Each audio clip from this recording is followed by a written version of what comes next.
en esta computadora. Bueno, buenas tardes. Esta es la última clase que vamos a tener, así que yo creo que como es la última, alguno ha dicho, hago, no sé si lo entendéis, cuando íbamos al instituto o al colegio decíamos de hacer novillos, era pues faltar a clase, ¿no? No sé en vuestro país cómo se decía, no sé en tu país cómo se dice, Samuel. Faltar a clase. Hacer novillos, pero aquí decíamos hacer novillos o hacer pellas o faltar, bueno, era faltar a clase, no sé cómo si hay una forma de decirlo en tu país o no sé, Rosemary en el tuyo. Ok, bueno, estamos con los últimos versículos. Algunos me habéis enviado algunos textos, algunos me lo habéis enviado, aunque no está aquí, todavía no está en la clase, pero muy tarde hoy. Y ha hecho todo el esfuerzo de intentar, aunque algunos textos no son complicados, pero intentar, digamos, escribir todos. No sé si va a dar tiempo a abarcar. Se está incorporando Alejandro, bien. Si va a dar tiempo a abarcar todos los textos. Bien, lo que vamos a hacer es ir compartiendo la clase, los textos, y en función de eso, pues vamos viendo. Vamos a ir viendo los textos. A ver un momentito, permitidme primero que vaya aquí. Ahí estamos, compartir. Creo que estáis viendo la Biblia, ¿verdad? Bien, el primer texto que aparece es el primero que me envió. Dos personas están intentando. ¿Quién está intentando? A ver. Admitir y admitir. Bien. El primer versículo el primero que mandó es siempre más madrugador, es Pedro, así que es Primera de Corintios, capítulo 11, versículo 30. Si el texto no es muy complicado, pues lo voy a ir yendo rápido sobre él, ¿vale? Por lo cual hay muchos enfermos y debilitados entre vosotros y muchos duermen. Si la pregunta tuya, Pedro, es a qué se refiere el texto, pues indudablemente Pablo yo creo que está dejando testimonio, constancia, primeramente de la seriedad de acercarnos a la mesa del Señor, de honrar adecuadamente. Cuidado, honrarlo adecuadamente no es lo que a veces hemos entendido, acercarnos como si ya fuéramos perfectos, sino lo que implica que incluso estaban ofendiendo al propio cuerpo de Cristo al ofenderse unos con los otros, porque ahí Corintios está hablando que algunos se emborrachaban, algunos comían demasiado, mientras que otros a lo mejor pasaban necesidad y era algo vergonzoso. Digamos, unos a otros estaban avergonzando en ese sentido. Entonces, es extraño ¿qué quiere decir lo que está diciendo ese texto? Pues yo creo que está diciendo lo que quiere decir, que de alguna u otra manera había un juicio de parte de Dios, y el juicio también se manifiesta en ese sentido, dice que algunos estaban enfermos y debilitados y algunos duermen, o sea que había habido una consecuencia incluso de la propia muerte. Sabemos que en el Señor, dormir en el Señor, el dormir del alma es una enseñanza que nos lleva al sentido de la muerte, ¿no? Pues sí, pareciera que está habiendo cierto juicio y uno puede pensar, pero ¿puede ser así? Bueno, ¿por qué no? A lo mejor justamente para tu enseñanza y la mía en el día de hoy, ya que recordemos, ¿sí, Pedro? No, no, no, nada, nada, que digo que sí, Ya que recordemos que incluso Ananías y Zafira, la iglesia estaba comenzando, nunca más ha habido un caso parecido como el de Ananías y Zafira, que cayeron muertos porque intentaron engañar, intentaron aparentar delante de los demás lo que realmente no habían hecho. Y eso trajo juicio. Y Dios fue categórico en ese sentido. Y entonces, pues bueno, cayeron fulminados, cayeron muertos. Nunca más ha ocurrido, pero yo creo que Dios en el comienzo de la iglesia quiso ser firme en algunas cosas. Y aquí yo creo que Pablo está recogiendo lo que creo que está recogiendo, que por consecuencia de no hacer las cosas bien, había ciertos elementos de juicio que algunos estaban debilitados, enfermos y otros iban a dormir. La confianza es que tras recibir la instrucción de parte del Señor y corregir lo que haya que corregir, aquellos que estaban enfermos y debilitados pudieran recuperarse y estar bien al hacer las cosas bien. Ahora, los que ya estaban durmiendo, o sea, muertos, pues ya poco podían hacer sino presentarse en el juicio final.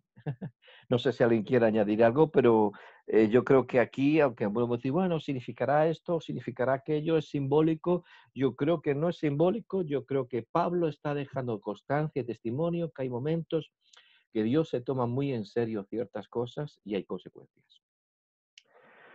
No sé si estás de acuerdo o no, pero esto es lo que hay. Si alguien rápidamente dice algo y si no, pues avanzo al siguiente texto. ¿Está de acuerdo, Pedro? Sí, sí, sí. Pues 1 Corintios 15, 24. 1 Corintios 15, 24. Luego el fin, cuando entregue el reino al Dios y Padre, cuando haya suprimido, me voy a pasar a... ¿Qué está pasando? ¿Alguien está intentando? Uniendo. Vale. Voy a pasarlo a esta parte y aquí me molesta menos. Luego el fin, cuando entregue el reino al Dios y Padre, cuando haya suprimido todo dominio, toda autoridad y potencia. No sé cuál es tu pregunta aquí, sino a qué se refiere cuando Él Vale. entregue el reino, ¿no? Al Dios y Mi Padre. pregunta Sí, es la de autoridad y potencia. autoridad y potencia, como Sí, esa es toda la que autoridad entendí. y potencia. Bueno, podríamos a lo mejor leerlo en la Nueva Traducción Viviente y dice, después de eso vendrá el fin cuando Él le entregará el reino a Dios el Padre, luego de destruir a todo gobernante, poder y toda autoridad. Pues es justamente lo mismo. Dice, cuando haya suprimido todo dominio, toda autoridad y potencia. Entonces, realmente Dios finalmente, como sabemos, pondrá todo bajo sus pies y cuando Cristo venga en la manifestación de Cristo, como habla también Apocalipsis, en la parusía, en esa manifestación visible de Cristo, todo va a ser ya destruido bajo la autoridad de Cristo. Y una vez que todo se haya culminado, todo se haya completado, entonces, como dice aquí, entregará el reino al Dios y Padre. El Padre dio la autoridad al Hijo para hacer todo esto y cuando el Hijo ya haya suprimido todo dominio, autoridad y potencia, o como la Nueva Traducción Viviente dice, luego de destruir a todo gobernante y poder y toda autoridad. Lo que está diciendo es que no habrá nada, no habrá nada, toda autoridad, incluso la autoridad de la muerte, la autoridad del pecado, el poder del pecado, el poder de la muerte, todo va a ser vencido y tras toda esa victoria será entregado al Padre. Es lo que quiere decir. ¿Alguna pregunta? Recordar, intentar, si hay, ser rápidos en plantearlo, lo que sea, pero realmente es lo que está expresando. Primera Timoteo 3:6, creo recordar. Primera Timoteo 3:6. Jesús no ha vuelto y sigue discutiendo con el vecino, parece ser. Un anciano no debe ser un nuevo creyente. Bueno, estoy leyendo de la Nueva Traducción Viviente. Un anciano no debe ser un nuevo creyente porque podría volverse. ¿Es este el texto o era segunda de Corintios? No, era segunda de Timoteo, ¿verdad? Era segunda de Timoteo Vale, 3:6. vale. Segundo Timoteo 3:6. También leo Nueva Traducción Viviente, pues son de los que se las ingenian para meterse en las casas de otros y ganarse la confianza de mujeres vulnerables que cargan con la culpa del pecado y están dominadas por todo tipo de deseos. En la nueva, digamos, de la Reina Valera, perdón, aquí, tiene que ser aquí, la Reina Valera. Lo que está diciendo es porque de estos son los que se meten en las casas y llevan cautivas a las mujercillas cargadas de pecado, ¿no? Y si vemos todo un poquito más el contexto, está hablando de versículo 4, traidores, impetuosos, que tendrán, versículo 5, que tendrán apariencia de piedad, pero negarán la eficacia de ella. A estos evita, porque de estos son los que se meten en las casas y llevan cautivas a las mujercillas cargadas de pecado, arrastradas por diversas concupiscencias. Lo que está aquí diciendo es que va a haber personas que van a abusar, esto que tendrán apariencia de piedad, pero negarán la eficacia de la misma. A estos evita. Y ponen un símil, no es que realmente, aunque pudiera ocurrir, por supuesto, que se metieran en las casas para seducir a las jovencitas, pero es un símil, es un ejemplo, es como decir, mira, se van a juntar el hambre con las ganas de comer, se van a juntar el listo, el que va de listo y el que se las sabe todas con la concupiscencia o de algunos que están con esa predisposición a ser engañados o, digamos, en sus deseos, pues como una vez decíamos, según tu hambre, así tu pan. Entonces se junta el hambre con las ganas de comer. Por un lado, los listos, pero también, como dice aquí, habla de mujercillas que están llenas de deseos, ¿no? Entonces, lo que es un símil, lo que está hablando es que va a haber gente que va a estar seduciendo, pero también hay gente predispuesta, ¿verdad? Porque quiere lo facilón, no quiere el compromiso del discipulado hacia Cristo y van a buscar en su deseo interior lo facilón y entonces se van a juntar uno con el otro y van a ser engañados. Y al final el pecado lo va a arrastrar, pues oye, el que tomó la acción, es como la jovencita que al final pues ella llevará la responsabilidad y igual al que quiere realmente este tipo de evangelio y se deja seducir por esto. Lo que está aquí hablando es el espíritu de seducción. Un espíritu de seducción, que ese espíritu de seducción va a gobernar en estos últimos tiempos y eso es lo que Pablo está diciendo a Timoteo que evite. ¿Ok, Pedro? Entonces, como yo aquí he escrito, se junta el aprovechado con aquel que tiene apetitos descontrolados y también tiene, cuando aquí habla de jovencitas, también tiene falta de madurez. Se va a juntar el tontorrón, pero también con un deseo descontrolado con aquel que es un aprovechado y se aprovechará. Y eso lo vemos hoy día dentro del contexto incluso de las iglesias. Bien, ¿está bien, Pedro? Pero ese es el espíritu de seducción que nos lleva a lo que no es correcto en Dios. Filipenses capítulo 3, versículo 1. ¿Alguien quiere añadir algo a lo que hemos estado viendo? ¿Estáis ahí? Yo he visto que os estáis incorporando ya algunos y hay más gente. ¿No? Buenas tardes, pastor. Adelante. Hola, Judith.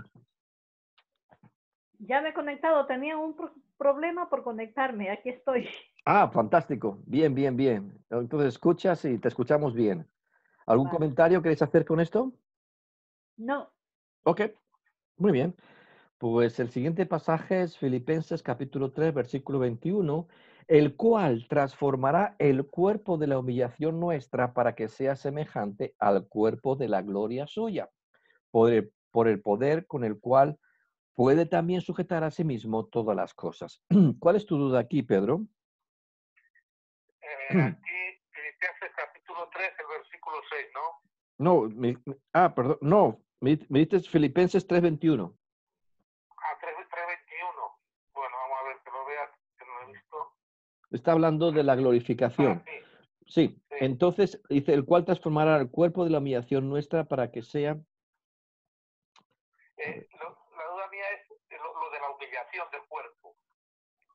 Bueno, lo que está diciendo es que el cuerpo de la humillación nuestra, nuestro cuerpo está humillado por el pecado. Ajá. Vivimos en un cuerpo corrupto, en un cuerpo humillado, en un cuerpo. Nuestro espíritu ha sido liberado, nuestra alma está siendo liberada, está siendo transformada, pero falta la liberación, falta que nuestro cuerpo sea liberado finalmente. Todavía está sujeto a enfermedad, está sujeto a debilidad, está sujeto a la misma muerte incluso. Entonces, pues por eso lo que aquí está hablando es de la glorificación, como también nos enseña la Biblia, ¿no? En el sentido de cuando Cristo venga, le veremos tal cual es Él, y por verle tal cual es Él, seremos transformados a su misma imagen, porque es necesario que esto corruptible, esto que es corrupto, y como dice aquí, cuerpo de humillación, se vista de incorrupción, y nos vistamos de según a la misma imagen de Cristo. Es lo que está apuntando aquí. Está hablando del aspecto futuro de la redención, que es la glorificación de nuestro cuerpo. Bueno, de acuerdo. Ok, de acuerdo, pero de acuerdo o de acuerdo, bueno, más o menos. No, sí. Ok, es un texto que está hablando sobre eso, la transformación en esa glorificación suya, como dice aquí, para que sea semejante al cuerpo de la gloria suya. Por eso la Biblia nos enseña que seremos transformados a la misma imagen, a la imagen de Cristo. Bien, ¿algún comentario de los que estáis escuchando? ¿No?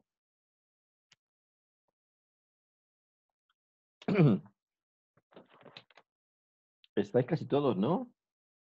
A ver, déjame un vistazo. Yo estaba hablando.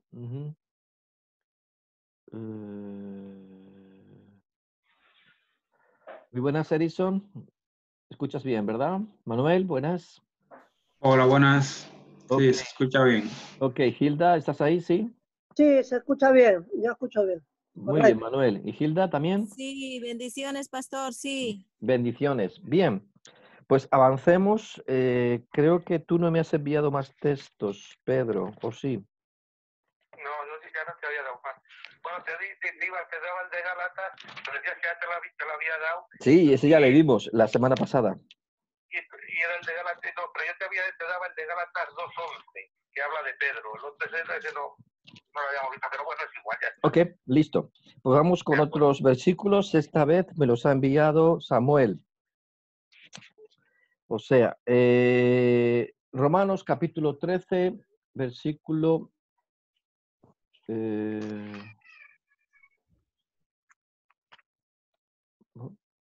así lo pongo así. Romanos 13:1.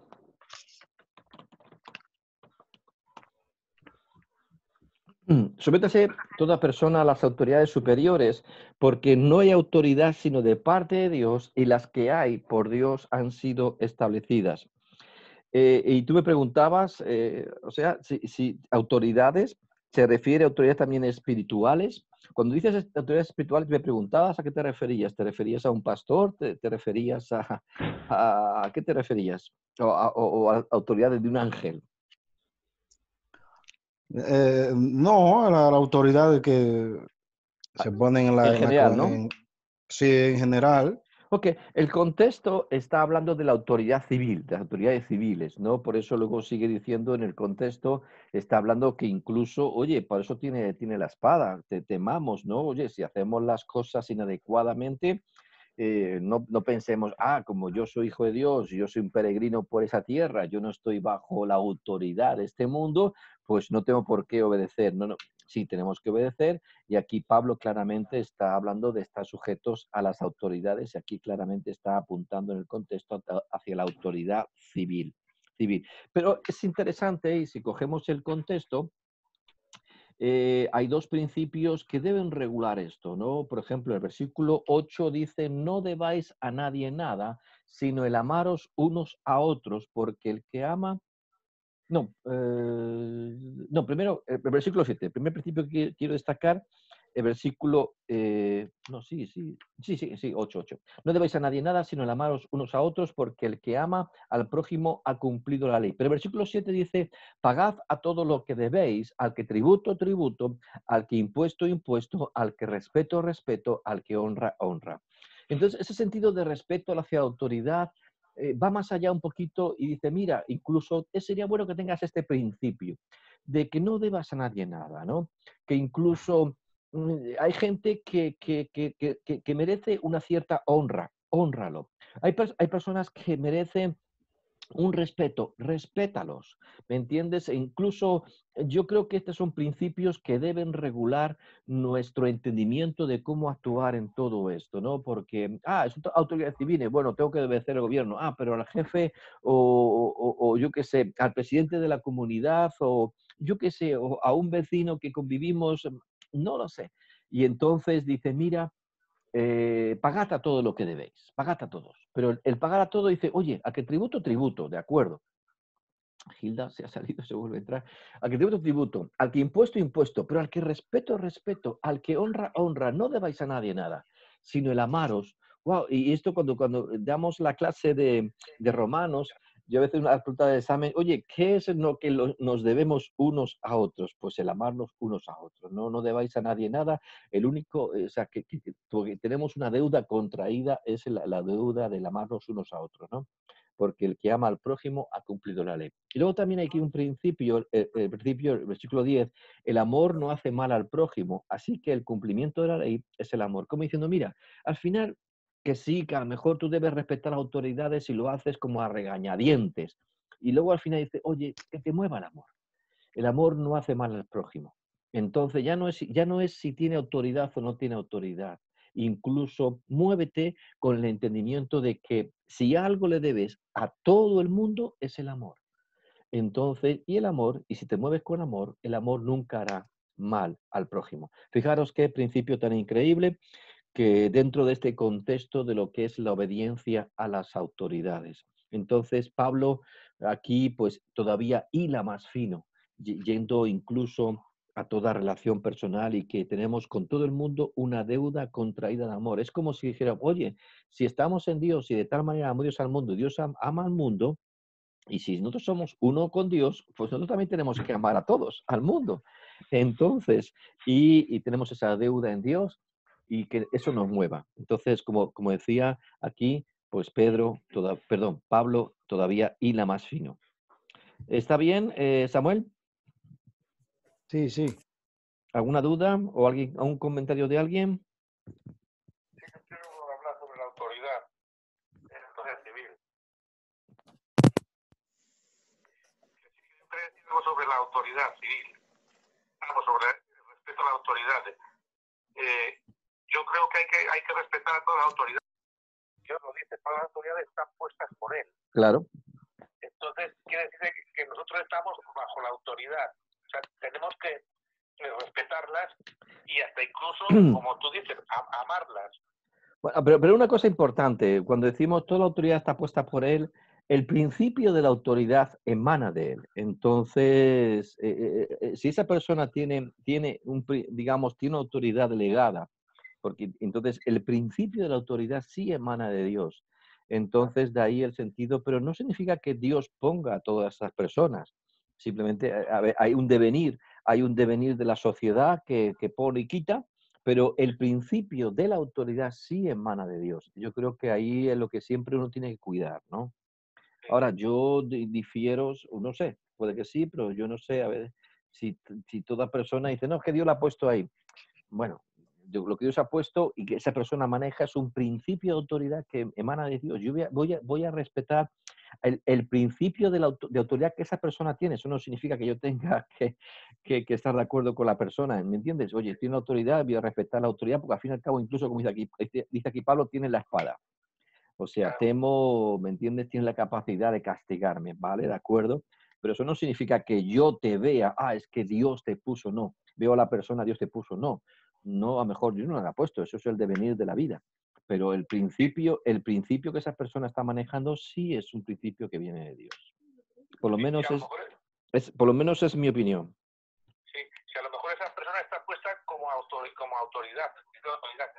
A lo mejor esa persona utiliza la autoridad mal. Vale, el principio de la autoridad es como a veces querían decir que los reyes estaban puestos por Dios. Bueno, el principio de autoridad viene de Dios, pero no significa que la persona en concreta con nombre y apellido lo pusiera Dios. Eso ya es diferente, ¿vale? Pero yo voy a respetar el principio de autoridad que esa persona con nombre y apellido representa. Pastor, una pregunta. Sí, Manuel. Aquí no debéis a nadie, nada. También se puede referir en el ámbito económico, en deudas como tarjeta. Hombre, eso es Uno se indudable. esclaviza con las deudas que a veces contrae con los bancos. Vamos a ver, eso es diferente. O sea, una vez alguien me decía, oye, pues no se debe pedir prestado. Oye, tú debes poder, si tú gestionas bien tu economía y tú ves que en función de tu economía, echando bien los números, como el Señor también nos dice, oye, antes de salir a la guerra te paras y miras si vas a poder ganar, o antes de construir algo te paras a ver si va a poder terminar. O sea, por favor, entonces aquí Jesús mismo apela a nuestro raciocinio y a nuestra inteligencia.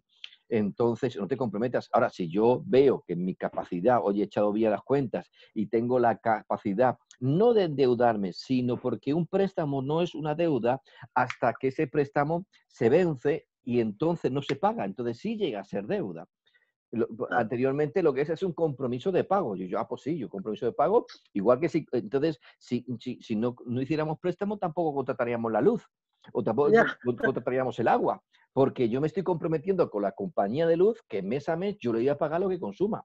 ¿Me explico? Es un compromiso. Es un compromiso. O el alquiler tampoco alquilaríamos porque yo me estoy comprometiendo con esa persona que mes a mes le voy a pagar el alquiler. O sea, yo debo adquirir compromisos, pero compromisos con sabiduría. Oye, ¿puedo pagarlo? Sí, pues adquiero el compromiso de un préstamo. Adquiero el compromiso de pagar esto porque veo, o alquilar, o comprar, ¿me entiendes? Porque veo lo que no es inteligente y Dios, oye, pues no nos va a librar de eso, aunque decimos, Señor, ayúdame. Dios nos ayudará, pero no nos libra a veces de todas las consecuencias. Entonces aquí se convierte en deuda cuando ha habido un compromiso y tú no has cumplido tu palabra. Ahí se convierte en deuda. ¿Me entiendes? Vale. Por eso dice, no Tener debáis una a buena nadie. mayordomía también, ¿no? ¿Cómo? Claro, Llevar a cabo una buena es un buen ejercicio de mayordomía. mayordomía, claro, claro. Ujú. Ok, sí, claro. Amén, pastor. Bien. Ahí, al medio. Yo lo voy a levantar. Efesios, creo que el siguiente que me mandó Samuel es Efesios 6:12. Efesios 6:12 dice así: porque no tenemos lucha contra sangre y carne, sino contra principados, contra potestades, contra los gobernadores de las tinieblas de este siglo, contra huestes espirituales de maldad en las regiones celestes. Y tú me preguntabas, creo, Samuel, cómo que identificar, cuándo son, cómo podemos identificar cuándo es una potestad, cuándo un principado o cuándo un gobernante. ¿Te referías a eso? Sí, que si la pregunta era que si podía uno verlo, o si podía uno entender cuándo era uno. Identificar, ya. Yo creo que Sí. aquí Pablo no apunta en ese sentido, aunque a veces los famosos, que se puso muy en boga y muy de moda, el tema del mapeo espiritual, que la gente, oye, pues el mapeo, bueno, pues sobre un pueblecito hay un gobernante, sobre una ciudad no sé qué era potestad, o sobre una nación una potestad, y empezaban, Señor, revélanos el nombre, porque queremos identificar en el mapeo sobre el pueblecito, sobre la ciudad o sobre la nación, queremos conocer. Eso es ridículo, es ridículo. Aquí Pablo habla de generalidades, como diciendo, sí, mira, hay principados, potestades, pero no es como diciendo, porque no vemos ningún contexto y cuánto, sinceramente, apenas hay enseñanza de lo que se ha hablado de la guerra espiritual, que la guerra espiritual no existe, o sea, ya hemos vencido, existe lucha, la Biblia habla de lucha, pues no tenemos, aquí fíjate, dice, no tenemos lucha, aquí no dice guerra. Y lucha, hay que diferenciar una guerra de una lucha. A veces la guerra es algo continuo. Cristo ya venció esa guerra. Lo que sí tenemos son escaramuzas, luchas momentáneas, que a veces llega el Señor a decir, por un tiempo, ¿verdad? Tenemos luchas. Entonces, se ha hecho tanto bombo con el tema de la guerra espiritual y aquí Pablo apenas menciona, y no hay tanto contexto de la Biblia en ese sentido para poder hablar de potestades y cuánto cuento se ha hecho con esto, ¿no? Pero no interesa, son generalidades. Pero fíjate, una vez más, el sacar algo de su contexto, ¿no? Porque fijémonos que desde el capítulo 5 de Efesios, Pablo está hablando, oye, andad, sed pues imitadores como hijos amados, y dice, andad en amor, no hagáis nada de esto, ni fornicación, ni palabra de esta manera, de que nadie os engañe. ¿Perdón? Bueno, está hablando de la vida interior, cuídate esto, despójate de aquello, porque vergonzoso lo que incluso hacen en secreto, no sé qué, atrás.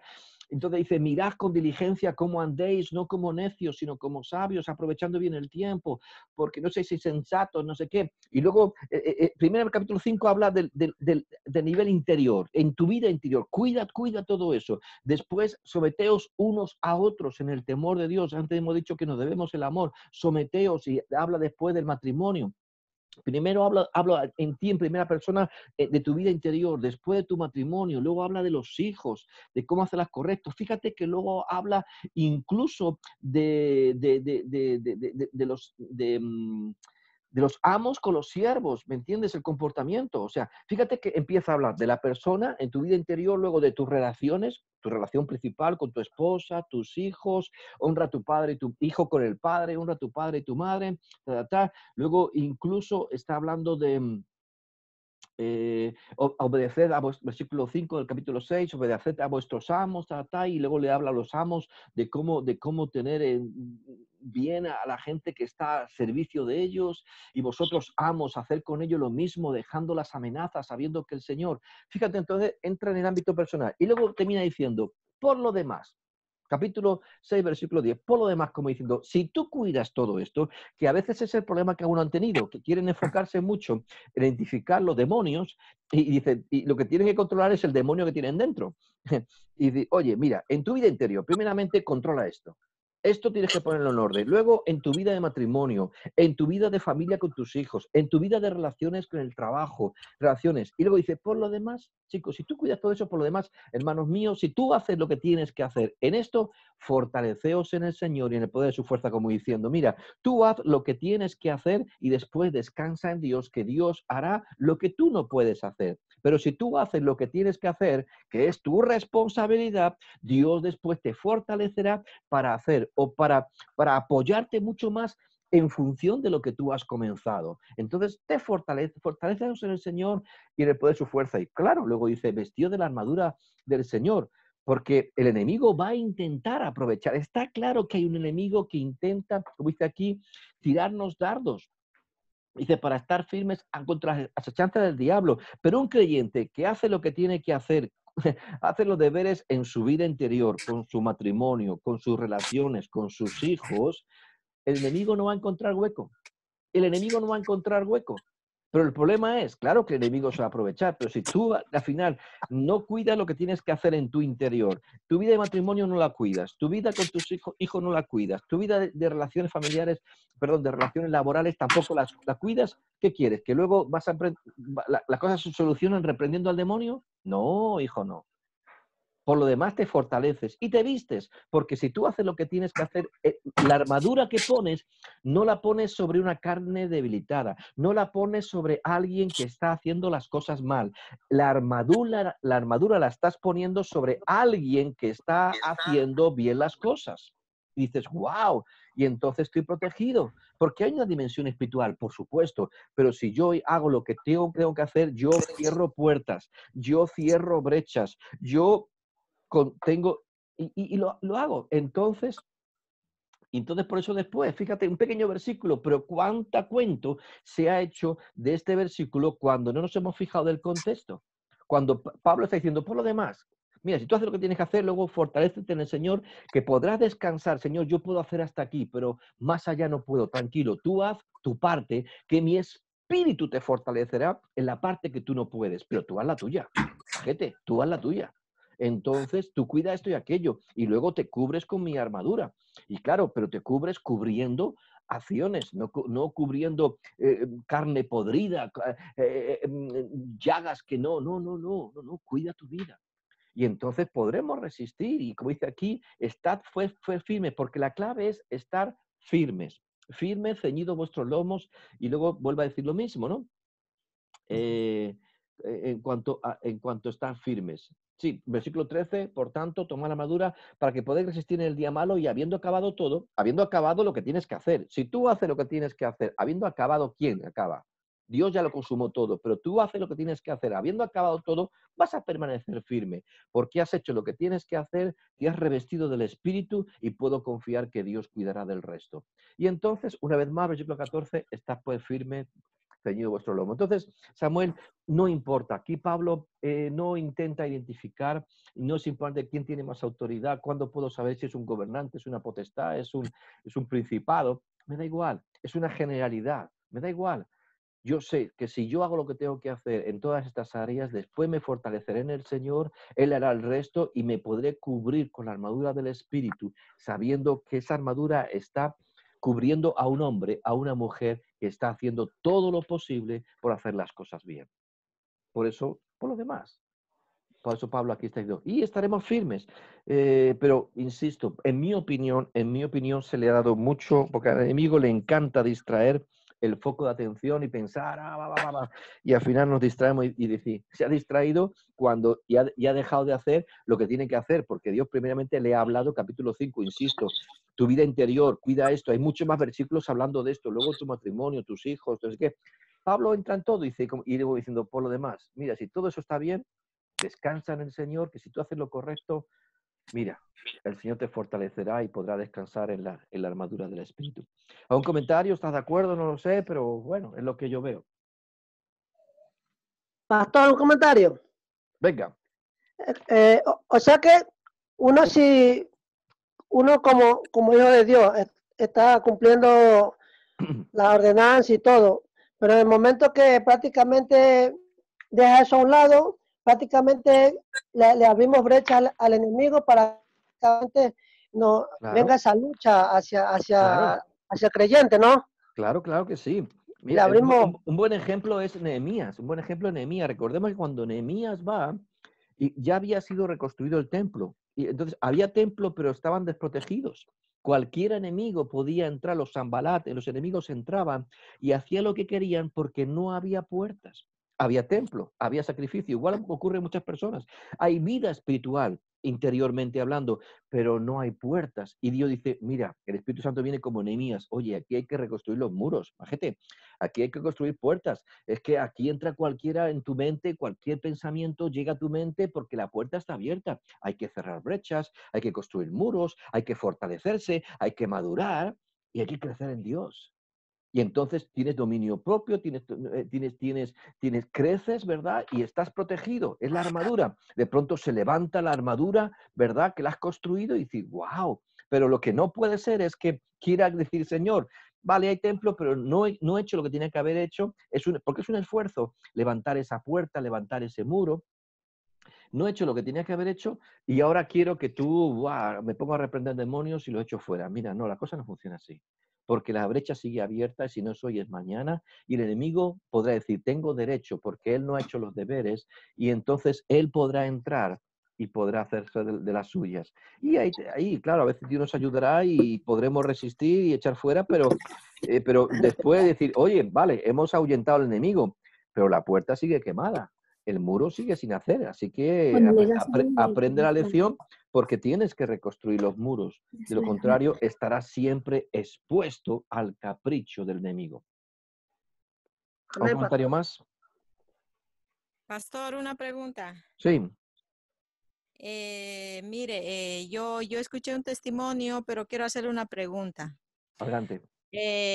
Una hermana me dice, ¿no? De acuerdo a uno que va creciendo en el mundo espiritual, también el enemigo pues te va atacando de acuerdo a lo que tú tienes, el crecimiento de la vida espiritual. Ujú. O sea que dicen, ¿no? Mientras tú vas más creciendo, pues los enemigos pues van subiendo de rango también junto contigo. Y eso quería pues que usted me lo explicara, porque yo escuché un testimonio vivo de una hermana que sí ha tenido esa experiencia en el mundo espiritual. Ya. Pero yo aprovecho, pues ya que estamos viendo ese tema, pues que me Yo, explique un poquito con más. mucho respeto a la experiencia de las personas, y yo no me voy a meter en la experiencia de nadie, pero sí puedo hablar de lo que la palabra de Dios enseña, ¿no? Porque yo he escuchado a veces que tú ves a Pablo, oye, a Pablo, de potestades, principado, ¿de qué nivel le atacarían? ¿De nivel 100? ¿De nivel 1000? Si a mí me atacan de nivel 0,5, a él le atacarían de nivel 1000, digo yo, ¿no? Ujú. ¿Sí o no? Bajo esa premisa. ¿Y cuántas veces Pablo habla de eso? Yo creo que eso es orgullo. Yo sinceramente respeto y a veces hay vivencias que las pongo un poquito en cuarentena en función de la palabra. Yo he escuchado a veces personas como soy muy espiritual, mira, cuanto más espiritual eres, el enemigo incluso pareciera, yo una vez incluso orando, una persona decía, no, es que estábamos orando para que el Señor bendijera y fíjate, me levanté de la oración con cojera y el enemigo tocó y yo decía, ¿cómo? O sea, que yo por hacer las cosas bien delante del Señor, el enemigo, porque es como estoy haciendo las cosas para Dios, va Dios, me golpea y yo me levanto con cojera, eso no es de Dios, perdóname, eso no es de Dios. Cuanto más estoy en Dios, más vulnerable soy al ataque del enemigo. Eso simplemente es orgullo. Es una forma de decir, mira qué espiritual soy, qué nivel tengo, que mira qué tipo de demonios me atacan, o mira qué cosas hay. Yo, sinceramente, muchas de esas cosas las pondría en cuarentena y al final, yo no digo que no haya cierto nivel de sinceridad, pero también mucho engaño y mucho engaño enemigo. Tanto presumen de discernir y no están discerniendo, como dice Pablo, las maquinaciones del enemigo. Y al final están distrayendo con su experiencia a otros, distrayendo de cuál es el enfoque importante. Pablo aquí, apenas un versículo que habla de eso. Pero insisto, leamos desde el capítulo 1 el contexto. Tú haces esto, tienes que dejar esto, tienes que hacer morir esto, tienes que pensar de esta manera, esto y esto. No, Nos vamos al demonio. No, esto, tu matrimonio, tus hijos, tus relaciones con la gente, ¿qué tal? Y luego después, por lo demás, fortalécete en el Señor. Que lo que tú no puedes hacer, pero si tú haces lo que tienes que hacer y tienes que hacerlo, lo demás tranquilo, puedes descansar en el Señor y serás cubierto con su Espíritu. Yo lo otro es, insisto, es como una ceguera de distraer el enfoque. Y yo respeto, insisto, pero yo no comulgo. No comulgo con las cosas porque he escuchado y al final lo que yo he visto es que es puro demagogia de orgullo humano. El problema de todo esto, que es tan atractivo, pareciera que no es suficiente hablar de Cristo, que pareciera, hay gente que está como muy seducida, uy, le hablan del demonio y pareciera que se le ponen los ojos así, Oye, pareciera que no es suficiente, como si Cristo no es más que suficiente para que nos esté sorprendiendo todos los días para que yo no gaste en mi vida ni un minuto en querer entender las potestades, los principales. Es que no me interesa, es una generalidad, es que no me interesa. Mi tiempo es para conocer a Cristo, a fin de conocerle, como dice Pablo. Y Cristo es mucho más grande. Y Satanás tiene su tiempo. Cristo es eterno. Y me hará falta más de una eternidad para conocer toda la plenitud, la pleroma de Cristo. Y el enemigo, pues, oye, es una excepción. Insisto, para mí muchos aspectos son orgullo. Y yo cuando escuché a esa persona, yo me levanté cojeando, como que enemigo. Claro, como estuve en guerra espiritual, me levanté cojeando y digo, yo no creo en el Dios que tú crees. Yo no creo. Yo no creo que simplemente haciendo las cosas bien, y entonces, no, es como pareciera que las manos de Dios no son suficientes para guardarme de un ataque de enemigo en un momento dado. En fin, yo particularmente, y cuando la gente habla de esa manera es como para darse pompa, orgullo, mira, qué nivel tengo. No sé si alguien quiere decir algo, no tienes por qué estar de acuerdo conmigo, pero es mi opinión.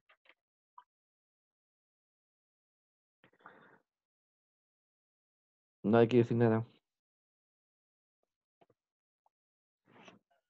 Bueno, eso no significa... Pastor, Sí. Pastor John, yo creo que yo experimenté como era una liberación fuerte en la calle, en un pueblo donde fuimos a evangelizar. Sí.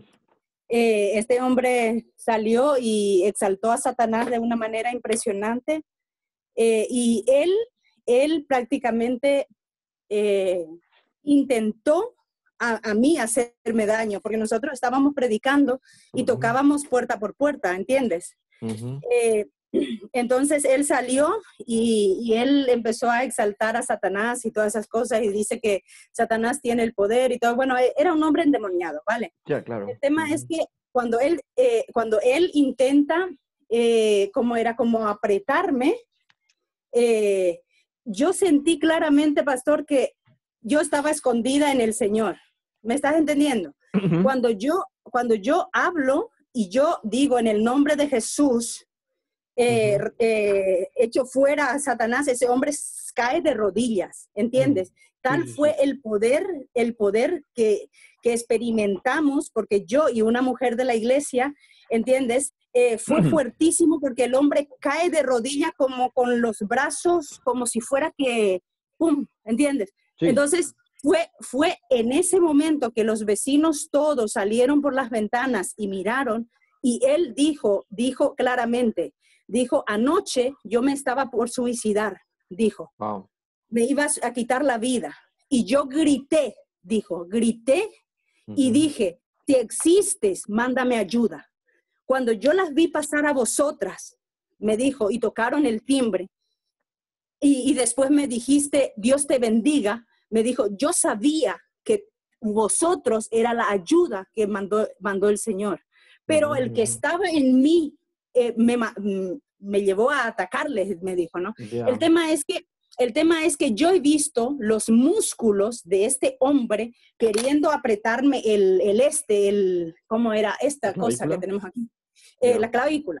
Entonces, después yo me fui y miré, yo no tenía ni una sola ni rojito, nada. Pero yo vi los músculos de él, cómo se activaron como para hacerme daño y no pudo hacerme daño. Yo creo que cuando nosotros verdaderamente nos movemos en el Señor, nosotros se cumple lo que dice la palabra, que estamos escondidos en Él. Estamos escondidos en Él y dice la palabra que tenemos poder y autoridad en el nombre de Jesús. Yo experimenté ese día, yo experimenté y te digo, ni una cojera, lo que había en mi corazón era gozo, porque ese hombre y su hijo de 11 años se entregaron a Cristo ese día, ¿sabes? Y fue impresionante lo que ocurrió. Claro. Porque algo que importante, yo no estoy diciendo que la obra del enemigo no sea real. Cuidado, el enemigo está ahí. Pero sobre todo, ¿verdad? Cuando uno va con el evangelio y el enemigo está ahí, es real y patente, la obra del enemigo, pues uno lo echa fuera. Lo que yo estoy hablando es, y como tú, el testimonio que tú has manifestado es claro, ¿no? Tenemos autoridad y punto. Y no nos puede tocar. El problema es la distracción. El problema ya no es alguien que no está en Cristo y que necesita ser liberado. El problema es alguien que entendemos que ya está en Cristo y cae, o por la fascinación como del judaísmo, y ahora se va a circuncidar y va a guardar el Shabbat, o por la fascinación de Satanás, todos son distracciones que nos alejan del conocimiento y de la profundidad de Cristo, de la pleroma en Cristo, y simplemente queremos conocer, y todo eso se crea una cultura, un cuento alrededor de todo ello, y muchas veces lo que subyace es orgullo. Insisto, alguien que está en Cristo debe estar fascinado por conocer a Cristo, y yo no tengo interés, la verdad, que sí, la Biblia, yo no niego, pero no me seduce conocer nada del enemigo ni cómo actúa. Al contrario, tengo el Espíritu Santo, como dice Pablo, porque no desconocemos sus maquinaciones. Eso es importante. Sus maquinaciones son de engaño, y a veces sus maquinaciones, no es la manifestación de poder. No, mira, te está engañando y tú crees que estás luchando contra él, lo que estás haciendo es el juego. Insisto, aquí está hablando de un contexto del creyente, y el creyente del capítulo 5, y luego termina diciendo por lo demás. Mira, si tú haces lo que tienes que hacer, en lo que tienes que hacer, por lo demás te fortaleces en el Señor, y segundo, el Espíritu te cubrirá con esa armadura del Espíritu, porque es la armadura del Espíritu, y estarás seguro. Y podremos hacer frente a todas, sean principados, sean potestades, lo que sea, porque aquí Pablo está generalizando. Hay toda esa dimensión, pero si estamos en Cristo, como tú decías, nada nos puede tocar. Y si algo se manifiesta, pero bueno, y ahí está el problema. Sí. Entonces, es un mundo de seducción. Es un mundo de seducción, que igual que los Gálatas fueron seducidos por el judaísmo, el mundo de Satanás es una seducción también que sinceramente para mí distrae y lleva a enfoques equivocados de orgullo religioso. Bueno, no sé si alguien quiere decir algo rápido. No hay problema porque estés en desacuerdo. No hay problema. Ok. Bien, Samuel, ¿está bien? ¿Algo que quieras matizar? ¿Algo que quieras decir? No, está bien. Yo simplemente hice la pregunta porque... No, y está bien, y está bien. Cuidado. Sí. Me recordé de cuando estaba orando Daniel, que dice que fue el ángel a llevarle y que se quedó porque había un principado que lo estaba deteniendo. Sí, hay dimensiones espirituales que a veces no sabemos, pero recordemos algo que a veces es muy importante en una correcta interpretación bíblica. Cuidado con interpretar el Antiguo Testamento y traerlo ahora, cuando tenemos que entender que hay situaciones del Antiguo Testamento que eran o se manifestaban así porque Cristo no había todavía vencido. Ahora, si la victoria de Cristo que los expuso a todo principado autoridad, los expuso y venció sobre ellos en la cruz, es que la guerra está vencida. Ahora tenemos luchas, son luchas, rifirrafes, ¿me entiendes? Pero la guerra está vencida. En la época de Daniel no. Entonces, el problema es que a veces interpretamos el Antiguo Testamento a la luz del Nuevo, y no. Tienes que entender, sí, tenemos que interpretar la luz del Nuevo, pero entendiendo, decir, bueno, aquello ocurrió, pero hoy día no podría ocurrir eso porque ya Cristo ya venció. No sé si me entendéis. Es igual. Tenemos todo muy claro que el Espíritu Santo habitaba en David. ¿Qué pensáis? No, sí. Yo creo que no. El Espíritu Santo podía estar sobre David, pero no habitar en David. ¿Me entiendes? Venía sobre, porque hasta que Cristo no murió, el Espíritu de Dios no pudo venir a habitar en el hombre, ¿me entiendes? Sí. Sino que el Espíritu venía sobre, y estaba ahí, pero no habitando dentro. No es lo mismo estar con vosotros que estar en vosotros. Entonces, él estaba con ellos, pero no podía estar en ellos. Y entonces igual, en el Antiguo Testamento, el Espíritu Santo estaba con ellos, pero no en ellos. Pero ahora el Espíritu Santo está en nosotros, dentro de nosotros. Y es muy diferente. Por eso hay cosas que en el Antiguo Testamento no las podemos decir y traerla al tiempo presente y decir, no, porque no es válido, porque ya estamos en un pacto diferente en la sangre del Cordero y no es aplicable. Entonces, solamente que tengamos en cuenta esto, porque a veces vemos el Antiguo Testamento a la luz como si lo pudiéramos extrapolar y traerlo al presente, y no es aplicable porque hay una diferencia muy clara. En aquel momento, Cristo no había vencido y marcó la diferencia. Hasta que Cristo no resucitó, recordad cuando se presentó a sus discípulos y sopló sobre ellos y hizo recibir el Espíritu Santo. Es decir, es que nunca antes en la historia, desde que Adán pecó, nunca antes el hombre pudo recibir vida espiritual interiormente hablando. El Espíritu estaba con ellos, pero no en ellos. Bien, pues hemos terminado con tus pasajes, Samuel. Pasamos con los pasajes que me envió Edison. Entonces, vamos con el primero, que era Hebreos 2:6. Hebreos 2, capítulo. ¿Qué tal se ve el texto en vuestras pantallas? ¿Pequeño, grande, lo amplío? ¿Está bien así? ¿Se ve bien? Sí, Bueno, está bien. bien, pero alguien testificó en cierto lugar diciendo, ¿qué es el hombre para que te acuerdes de él, o el hijo del hombre para que lo visites? Creo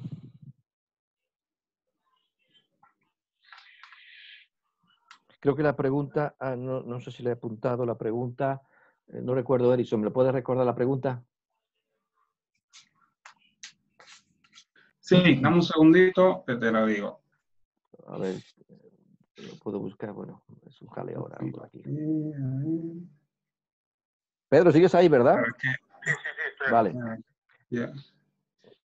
Espera, es que como cambié de móvil, no sé si lo tengo. Sí, tú hablas aquí. que poco menos que los ángeles en el sentido del hombre y también de Cristo, porque luego también en el verso de abajo dice, le dijiste un poco menor.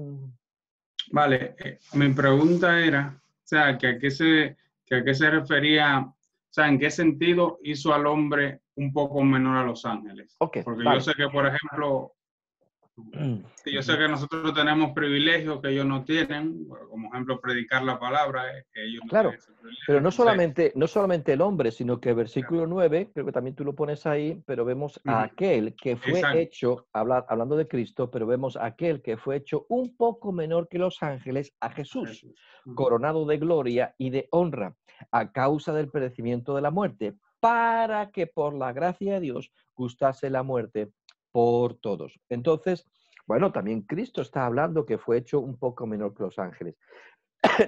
Yo creo que aquí tenemos que verlo como un sentido de transición. Es algo transicional, ¿verdad? En una transición, aunque lo interesante de esto es que el hombre fue creado un poco menor que los ángeles en el sentido de, yo qué sé, de esencia, sí, de esencia. Oye, yo que sé, un ángel a lo mejor es más poderoso o lo que sea, ¿no? Pero en cuanto a naturaleza podríamos hablar, pero no fue creado, pero el hombre, sin embargo, fue creado con un propósito más alto. Esto es la diferencia. El hombre fue creado con un propósito mayor, aunque menor en naturaleza con el ángel. No sé si me entendéis. El hombre sí es cierto, un poco menor que los ángeles, ¿verdad? Pero dice aquí, le hiciste un poco, versículo 7, menor que los ángeles, le coronaste de gloria y de honra y le pusiste sobre las obras de tus manos. Esto es muy interesante. Aunque en naturaleza y transición por un tiempo es hecho menor, pero es mayor en cuanto a propósito. Y esto es muy importante. El propósito que Dios tenía para con el hombre que se reflejó luego en Cristo. Porque también en Cristo dice que un poco menor que los ángeles, a Jesús. Y entonces, ay, pero Jesús es Jesús, no, pero él tomando condición de hombre por un tiempo, de una manera transicional, pero con un propósito increíble, ¿verdad? Entonces, porque al final, Rey de Reyes y Señor de Señores y todos sus enemigos bajo sus pies. Entonces, un cargado de propósito. Esto es lo que hay que ver. Es verdad que en naturaleza, en esencia, parecer es menor que los ángeles, pero con mucho más propósito. Y ese propósito del hombre se cumple en Cristo. O sea, el propósito eterno que el hombre tiene en Cristo, a ese sí que es un propósito mucho mayor que cualquier otro ser creado, como un ángel. No sé si me estás entendiendo. Vale, sí, entonces aquí tenemos que verlo en un sentido transicional, igual que Cristo, por un tiempo. Eso es lo que Filipenses habla de la kenosis. Dice que se despojó a sí mismo. Dice, no estimó el ser igual a Dios como cosa que aferrarse, sino que se despojó a sí mismo tomando forma de siervo. Y estando en la condición de hombre, se humilló a sí mismo. Entonces, wow, por un tiempo, se despoja él. Nadie le despoja, sino que él se despoja a sí mismo por un tiempo. Pero, oye, pero el propósito, tal vez dejó la gloria, pero se trajo el propósito. Y digo, oye, me despojo de esto, pero voy cargadito de propósito, que era realmente alcanzar esa victoria en su sangre y en el pacto que establecería en su cuerpo. Entonces, aquí tenemos que verlo así, tenemos que verlo que es cierto, transicionalmente por un tiempo, pero cargado de propósito. El hombre es creado en cuanto a naturaleza un poco menor que los ángeles, pero a nivel de propósito mucho mayor, porque el propósito del hombre se cumple en el Hijo del Hombre, o sea, en Cristo glorificado. Y ahí sí tenemos que verlo como, oye, es una transición, pero al final el propósito es mucho mayor. ¿Está bien así, Edison? ¿Se entiende? Sí. Como Hay dice otra aquí, también. sí, como dice aquí, versículo 10. Porque convenía, versículo 10, porque convenía a aquel por cuya causa son todas las cosas y por quien todas las cosas subsisten, que habiendo de llevar muchos hijos a la gloria, él perfeccionase por aflicciones al autor y salvación de ellos. Entonces el autor y salvación de ellos iba a abrir esa puerta, porque esa es la puerta de propósito y que Dios lo guiaría. Entonces, bueno, es algo transicional, es verdad, un poco menor, pero siempre el hombre y sobre todo el Hijo del Hombre cargado de propósito.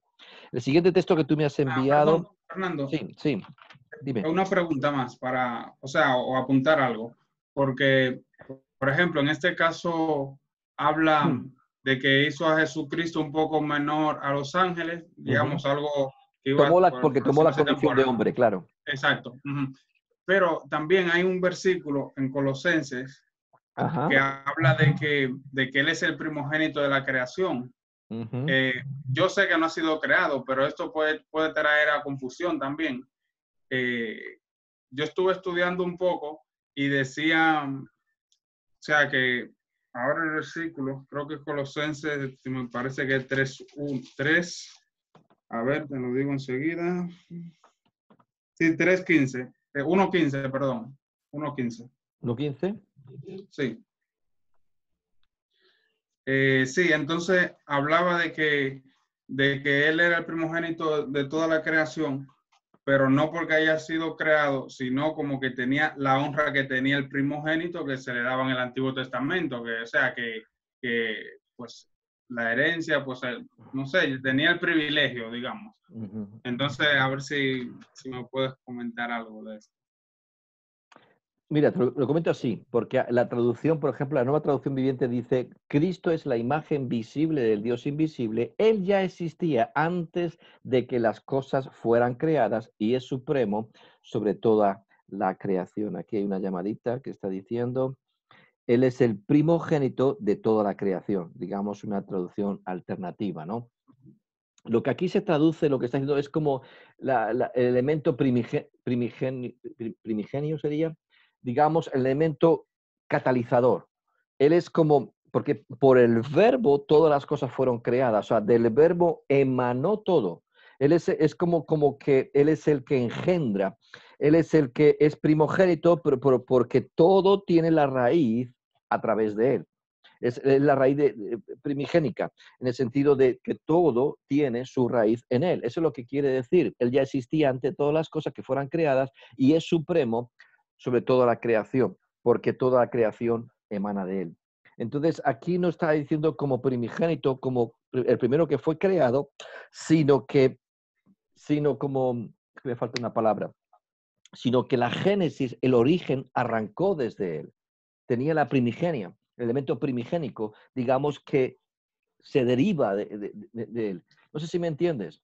Entonces, es como te establezco a ti, como desde ti surgirá todo.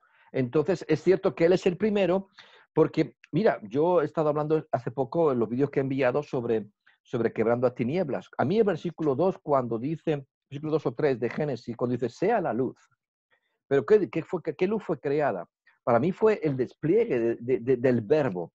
¿Me entiendes? Es como decir, y sabemos que el verbo expresa la voluntad del Padre, es como que en el Hijo se expresó toda la voluntad. Mira, esta es mi voluntad, como dice Efesios, es el propósito mío eterno, despliego, defino, tengo este propósito. Es como que la luz rompió las tinieblas y Dios decidió revelarse y en Cristo se revela. Entonces, en Cristo se despliega la luz.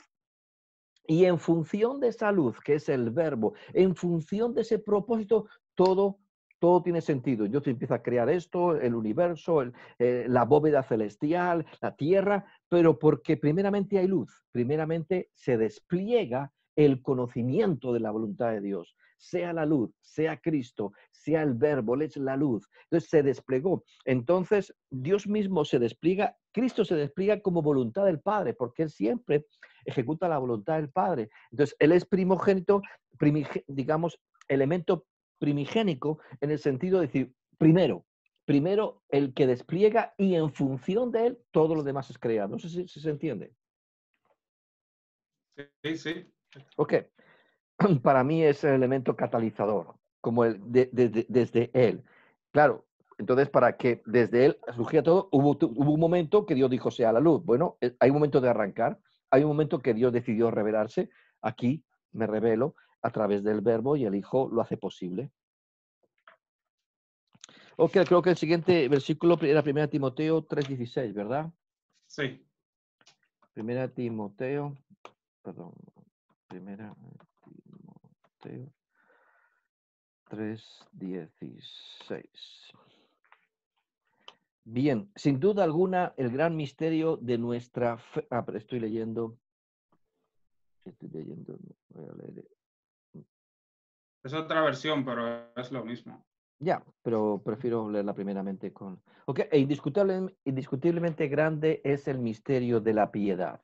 Dios fue manifestado en carne, justificado en el Espíritu, visto de los ángeles, predicado a los gentiles, creído en el mundo, recibido arriba en gloria.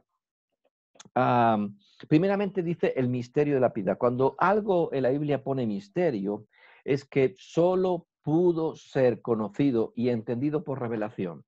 Por revelación. Entonces, cuando es el misterio de la piedad, solo pudo ser entendido cuando Dios decidió revelarlo. Ya no es un misterio, pero es el misterio de la piedad. Ahora, solo es por revelación. Entonces, no es que el hombre llegó a esa conclusión, no, sino cuando Dios decidió revelarse. ¿Quién decimos nosotros quién soy yo? Oye, tú eres el Cristo. Esa es la revelación del Padre. Entonces, hasta ese momento no había un entendimiento, pero Dios reveló el misterio. Tú eres el Cristo. Igual, cuando la Biblia habla de misterio de la piedad, es porque es algo que ha sido revelado o viene por revelación divina. Ahora, el concepto de piedad, piedad significa una vida que agrada a Dios. Es como decir, bueno, el misterio de la piedad, o sea, el misterio de aquello que agrada a Dios, de aquello que busca a Dios, que entonces, que tiene relación con el versículo 9, que está hablando justamente del misterio de la fe. Del misterio de la fe, digamos que así es como se cumple el misterio de la fe guiándonos al misterio de la piedad. Entonces aquí Pablo lo que está citando es un credo.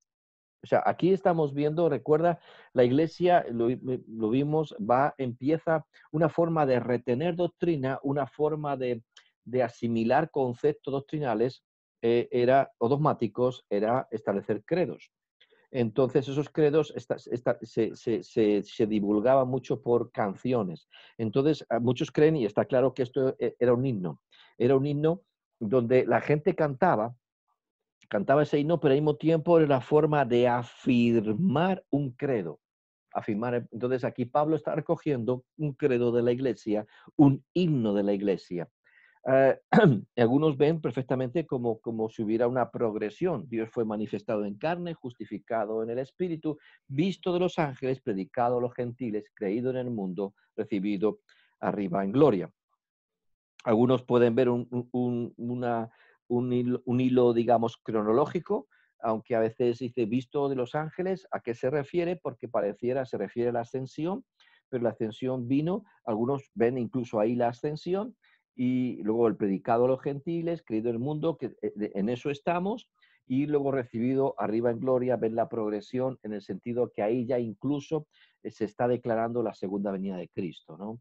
Entonces Dios fue manifestado en carne, justificado por el Espíritu. Él se movió siempre en esa vida, en el Espíritu, no vivió, se despojó de sí mismo, ¿verdad? Siendo Dios, y vivió y manifestó en el Espíritu, siendo un ejemplo para nosotros. Luego, visto de los ángeles, aquí podría ser la ascensión, predicado a los gentiles, como estaba ocurriendo, creído en el mundo, como estaba ocurriendo y como sigue ocurriendo, y recibido en gloria. Aquí muchos ven, digamos, el punto final que se está esperando, que es la parusía, la manifestación en la segunda venida de Cristo. Entonces, bueno, aquí se está hablando que este es el misterio de la piedad, el misterio de aquello que agrada a Dios, aquello que Dios dijo que es lo que Él quería, ¿no? Y como dice el versículo 9, es el misterio de la fe. Dios, digamos, que quiere ligar el misterio de la fe a esto. Si tu fe tiene que estar ligada a que creas que Cristo ya fue manifestado en carne, que realmente tu fe esté ligada a justificado en la vida en el Espíritu, que tu vida esté ligada incluso que los ángeles den testimonio de que es una realidad, que vivamos en ese sentido predicando a los gentiles, creyendo y haciendo que un mundo crea para finalmente ser recibidos junto con Cristo en su manifestación en gloria. Entonces también es un desafío de fe. Pues eso es lo que yo entiendo. No sé si el misterio de la piedad, insisto, todo misterio deja de ser misterio hasta que Dios decide revelarlo. ¿Está bien, Edison? Sí. ¿Un comentario más? ¿No? Solo me mandaste esos 2 versículos, ¿no? Sí, solo eran esos 2. ¿O había uno más? Solo eran esos los míos. Ok. ¿Alguien más quiere hacer un comentario sobre esto? Pero vamos, ahí vemos un himno, es una declaración, digamos, de un credo. Bueno, incluso aquí apunté, porque claro, se interpreta de diferentes maneras. A veces aquí lo podemos ver con una forma progresiva o cronológica. Algunos ven, digamos, unos pareados, donde los primeros dos textos hablan carne y espíritu, segundo ángeles y naciones, y luego mundo y gloria, ¿no? Como un pareado de 2 realidades, la carne y el espíritu. El tema de ángeles y naciones, visto y predicado en el mundo, es como el testimonio en el cielo y el testimonio en el mundo. Y luego también, el testimonio a las naciones o de la gente. Y luego también el tema del mundo como cosmos, para luego después hablar de la gloria. Bueno, a veces algunos ven como diferentes detalles, como por ejemplo este es Stop, habla de esta manera. Bien. ¿Sí? Una cosita, ya que usted mencionó el tema ese del cosmos. Por ejemplo, los ángeles caídos, porque cuando habla del mundo, a veces, no sé, creo que a veces se refiere, cuando habla del mundo como donde habitan los demonios, ¿dónde habitan? En el mundo que nosotros vemos, en el cosmos, ¿o cómo va? Yo en mi casa, de luego, no los tengo. Palabrita al niño Jesús. Pero hacia dónde apunta tu pregunta? Porque la semana pasada incluso hablamos de esto, que incluso hay demonios que fueron encerrados y que no van a ser liberados hasta la parte final, que seremos, pues cuando ahí la Biblia dice que juzgaremos a los ángeles. Hablamos de esto. Ahora, de tal manera amó Dios al mundo. Yo creo que ahí la palabra, recordemos que ahí la palabra mundo es cosmos, y a veces la cosmovisión que tú y yo tenemos, o la cosmovisión que puede tener la iglesia, siempre, siempre, siempre va a ser mucho más pequeña que el cosmos de Dios. No es lo mismo la cosmovisión que tiene un hombre que nunca ha salido de su pueblo que la cosmovisión de una persona que ha viajado mucho, que se ha rozado con muchas culturas, que ha tenido la posibilidad de conocer eso, diferentes personas, diferentes culturas, diferentes... La vida enseña, ¿no? La cosmovisión que tiene. Entonces, nuestra cosmovisión puede ser limitada. Yo creo que cuando Dios habla de tal manera, amó Dios al mundo, es el cosmos de Dios. En ese cosmos está incluido todo. Todo. Y al final, incluso ángeles caídos, porque todo al final va a ser redimido por Cristo. En el juicio final, lo hemos mencionado antes, cuando creo que era un texto de los que comentó Manuel o Pedro, en el sentido de... Manuel, tus textos ya los hemos visto, ¿no? O Samuel. No me acuerdo. Bueno. Samuel, lo de Samuel los vimos ya. Sí. Entonces, todo va a ser redimido. Todo va a ser redimido en la culminación. Era de Pedro en el sentido de que todo lo pondría, todo principado, al final lo pondría, lo devolvería al Padre, ¿no? Toda autoridad, todo poder se devolvería al Padre. O sea, va a haber un momento que Cristo, tanto para vida como para muerte, Cristo va a vencer sobre todo principado, sobre toda potestad, sobre cualquier tipo de dominio, señorío, y entonces, y en eso será devuelto al Padre, ¿no? Entonces, de tal manera amó Dios al mundo. Es la redención del cosmos completo, es como la redención completa de su propósito eterno. Y como digo, nos falta. Y entonces ahí abarcaría todo. Entonces, en ese mundo está todo. No sé si me explico o si sería una respuesta a tu pregunta. Vale, sí. Sí. Ok, siguiente texto y creo que pasamos a textos de...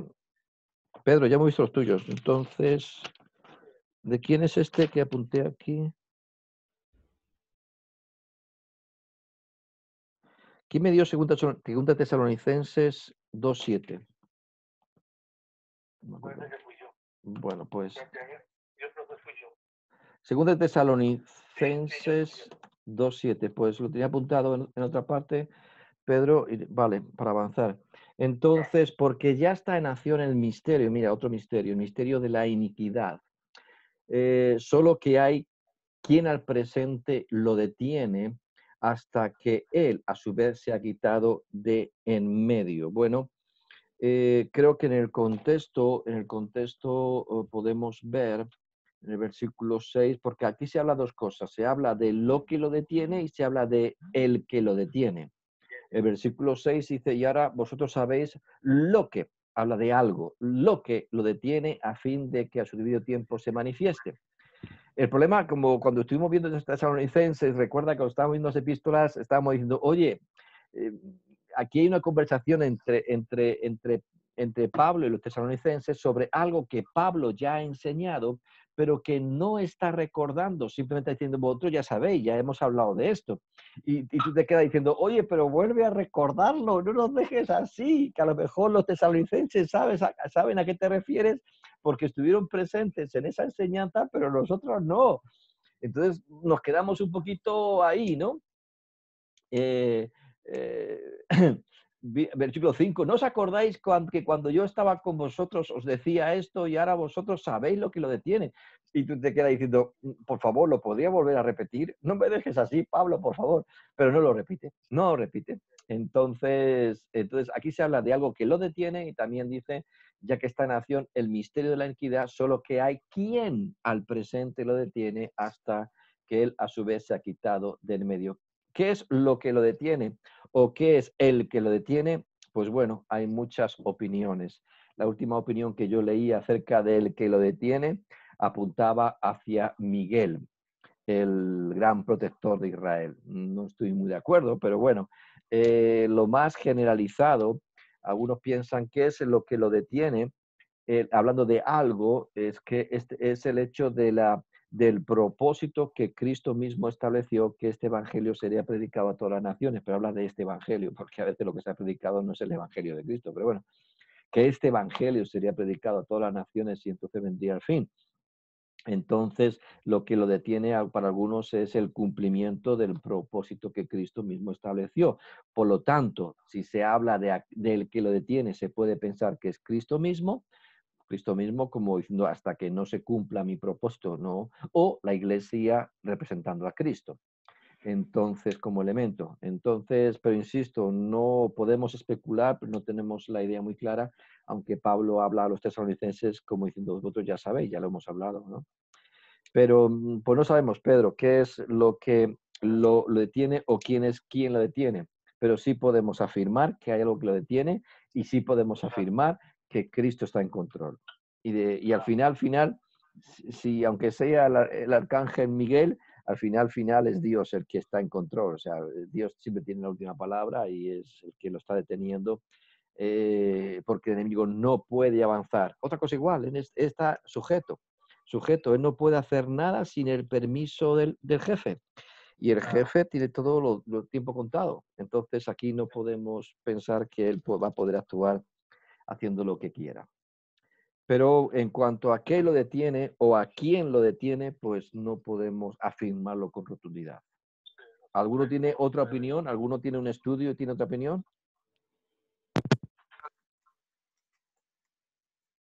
¿Nadie?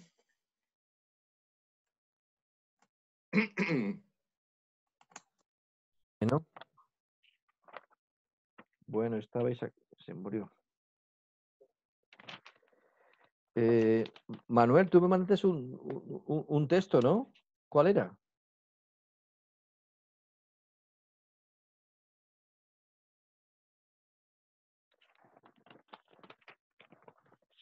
Manuel, ¿estás ahí? Manuel, no te arrima a la pared que te va a llenar de cal. Sí, aquí estoy, aquí estoy. Ah, vale. Te habías ido a tomar un refrigerio. Sí. Ok. ¿Qué te iba a decir? Tú me mandaste un texto, ¿no? Sí, le mandé uno, segunda de Efesios 2:19. ¿Y ya le hemos visto? No. No le hemos visto, entonces ¿dónde lo he apuntado yo? Efesios 2:19. Sí, 2:19. Ah, vale, ya está. Vale, aquí está. Efesios 2:19, vamos rápidamente hacia él. Sí. Efesios 2:19. Así que ya no sois, así era el que me mandaste, no sois extranjeros ni advenedizos, sino conciudadanos de los santos y miembros de la familia de Dios. Si, por ejemplo, si lo quiero ver en la Nueva Traducción Viviente, para que te sea más fácil, Sí. ya que tu pregunta era que por qué somos como desconocidos, o ¿cómo era tu pregunta? Que, claro, porque si éramos extranjeros, pero ¿a qué se refería? Si se refería a los hijos de Dios o yo qué sé, o antes éramos extranjeros, extraños, forasteros. Claro, aquí está. Aquí.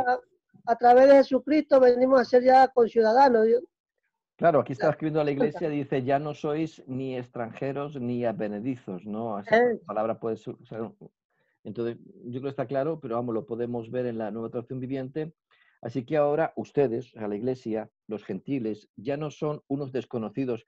Claro, está afirmando a los gentiles porque a veces recordemos que siempre estaba habiendo esa tensión, que a los gentiles se podían considerar o sentir como ciudadanos de segunda dentro del reino de los cielos, porque primero estaban los judíos y luego ellos. No.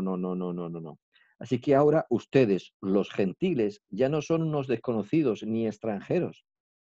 Un advenedizo es alguien como desconocido, digamos, o otra palabra para advenedizo es como cuando uno, cuando uno tiene un padre que no lo ha reconocido.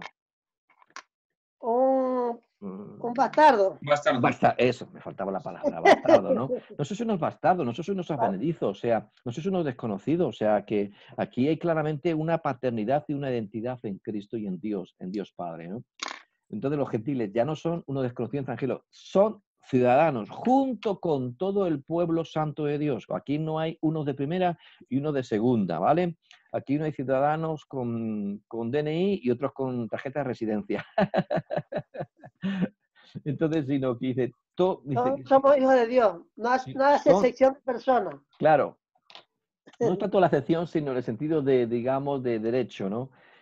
Sino ciudadanos junto con todo el pueblo santo. Y todo el pueblo santo es que hay todo. Aquí no nadie tiene carne especial. Dice, son miembros de la familia de Dios. Entonces, lo que está afirmando claramente es afirmando, en este caso, a los creyentes en Éfeso, para que entiendan, que no se sientan como a veces como creyentes de segunda, porque no son judíos y todo esto. No, al contrario, aquí no hay nadie especial y todos tienen la misma condición en Cristo. Ahora, si no está Cristo, aquí estamos más perdidos, aquí nadie tiene nada, ¿no? Pero en Cristo todos somos iguales y arrancamos desde la misma línea de salida, ¿no? Ciudadanos junto con todo el pueblo santo son miembros de la familia de Dios. Pues eso es, Manuel, no sé si tienes alguna pregunta más. Ya lo he entendido, pastor, gracias. Ok, bien. Los últimos versículos, Hilda, y bueno, me la habéis enviado hoy, pero ha entrado salvado por la campana, pero Hilda, ¿estás ahí? Sí, sí.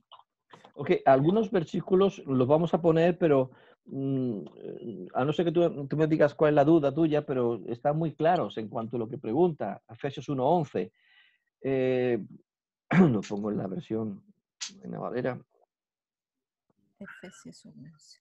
Es el que tú me mandaste primero. Es más. Sí. Ahí va.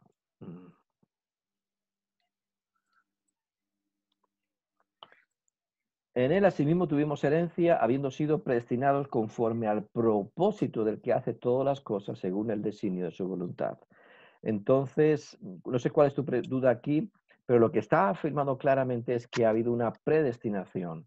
Y esto lo vemos también en Romanos capítulo 8, pero hablamos de los que antes conoció, a estos también predestinó. Dios no es que entramos una vez en lo mismo. Leí otro día un debate que había en el Facebook con el tema del calvinismo, ¿no? Y fíjate, tuvimos un debate nosotros en teología pastoral, pero ha habido era interesante, como algunos afirmaban o siguen creyendo estas cuestiones, ¿no? Y bueno, nosotros creemos que realmente el hombre sí decide. El hombre, aunque cayó en una naturaleza totalmente corrupta y pervertida, pero por la fe, que es un don de Dios. O sea, el hombre no tiene nada, pero recibe el don de la fe. Es como una ventana espiritual que si cree, entonces propicia que Dios haga mucho más la obra. Y me está fallando la lamparita esta. Pero entonces Dios, a aquellos que han creído en Él, predestina. ¿Predestina conforme a qué? Al propósito del que hace todas las cosas según el designio de su voluntad. Lo que está diciendo es que no entramos simplemente en Dios, qué bien que me voy al cielo. Vale, entras al cielo, pero empiezas a caminar por una senda, la senda de la voluntad de Dios, la senda del designio de su voluntad. Entonces, aquí entendamos que todas las cosas, por eso Romanos 8, que todas las cosas abundan para bien. Aquellos a los que conforme a su llamado han sido, a los que conforme a su llamado, eso, caminan. A su propósito son llamados. Eso, que se me lengua la traba. Aquellos conforme a los que su propósito son llamados, ¿no? Entonces, bueno, pues ahí caminamos. Y no sé si, ¿cuál es tu duda, Hilda? ¿Está bien con eso o tienes alguna duda más concreta? Sí, está bien eso de la predestinación, pero ya me lo aclaró. Ok, sí. Gracias, pastor. Somos predestinados. Entonces, aquellos que él sabía, ¿verdad? De antemano en su presciencia, aquellos que le iban a aceptar, es como que sabía quién iba a ser engendrado. Recordemos cuando una vez decíamos, nunca os conocí. O sea, nunca entramos tú y yo, nunca fuimos uno. Igual que conocer es hacerse una sola en la carne, igual a conocerse en Dios, hacernos uno en el espíritu tuyo, nunca nos hicimos uno en el espíritu. Entonces, pero a los que sí sabía Dios que serían uno en el espíritu, a estos predestina, pero conforme aquel que hace todas las cosas según el destino de su voluntad. Bien, y luego era el versículo 6, si no recuerdo mal, retrocedemos para atrás. Para alabanza de la gloria de su gracia con la cual nos hizo aceptos en el amado. ¿Es ese texto? Sí. Bueno, aquí claramente, o sea, Dios lo afirma y lo dice otra parte. Yo creo que si leyéramos todo el capítulo, hay 2 veces donde Dios viene a decir que para qué estamos aquí. Versículo 12, ese se alinea, versículo 6 se alinea con el versículo 12 que dice, a fin que seamos para la alabanza de su gloria, nosotros los que primeramente esperábamos en Cristo. Fuimos creados, o sea, fuimos en Él para la alabanza de su gloria. O sea, lo que está diciendo es que Dios va a ser alabado por la eternidad en función de la dimensión de gloria que en mí se ha manifestado en la tierra. Por eso Jesucristo dijo, Padre, te he glorificado en la tierra. Es en la tierra donde tenemos la oportunidad de glorificar a Dios, no en el cielo. En el cielo Él será alabado en función de la gloria suya que en nosotros fue manifestada. Entonces te he glorificado, he vivido para tu gloria en la tierra, entonces indudablemente Cristo va a ser alabado y habrá alabanza para el Padre por la gloria que Cristo manifestó, la gloria del Padre. Igual nosotros fuimos creados para alabanza de su gloria. Y esto es muy importante. Cada uno se debe plantear, oye, yo quiero que Dios sea alabado.